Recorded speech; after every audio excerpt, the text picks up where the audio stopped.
అలస్కాలో America అధ్యక్షుడు Donald Trump, Russia అధ్యక్షుడు Vladimir Putin భేటీ ముగిసింది. 3 గంటల చర్చ తర్వాత ఉక్రెయిన్ యుద్ధంపై ఎలాంటి ఒప్పందం వెలువడలేదు.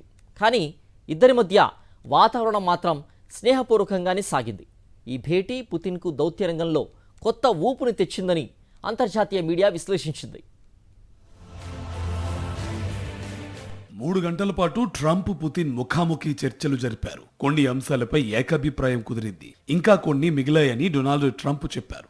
కానీ ఆ అంశాలు యుక్రెయిన్ గురించేనా అన్న దానిపై మాత్రం స్పష్టత లేదు. పుతిన్ మాత్రం తన పాత హార్డ్లైన్ వైఖరిని పునరావృతం చేస్తూ తమ భద్రతకు ఉన్న ప్రాథమిక ముప్పును తొలగించాలని ముక్కుసూటిగా చెప్పాడు.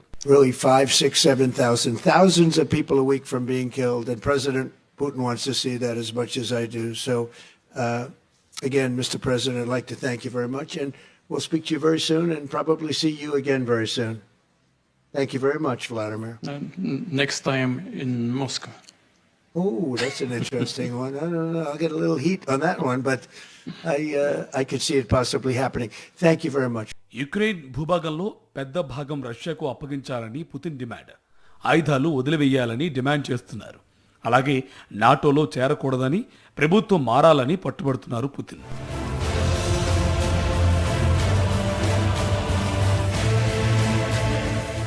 కొన్ని ఒప్పందాలపై ట్రంప్తో అవగాహన ఏర్పడిందని పుతిన్ను ఉటంకిస్తూ న్యూయార్క్ టైమ్స్ తన కథనంలో తెలిపింది.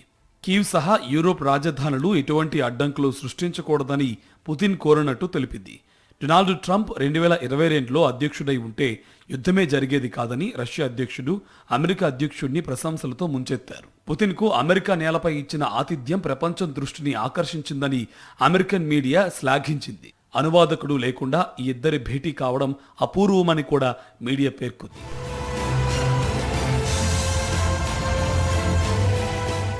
భేటీకి ముందు బెలారస్ అధ్యక్షుడు లుకాషెంకోకు ట్రంప్ ఫోన్ చేసి పొగడ్తలు కురిపించారు.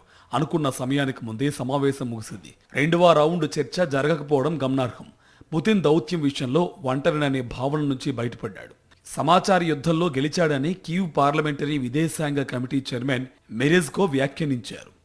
అలస్కా సమావేశం సమయంలోనూ రష్యా యుక్రెయిన్లపై దాడులు కొనసాగించింది. కానీ ఆ సమయంలో ట్రంప్ ప్రస్తావించలేదు. అలస్కా భేటీ ఒప్పందాల కన్నా రాజకీయ సంకేతాలకే ప్రాధాన్యం ఇచ్చినట్లుంది. యుక్రెయిన్ యుద్ధం ముగింపు ఎప్పుడు అన్న ప్రశ్నకు సమాధానం ఇంకా లభించలేదు.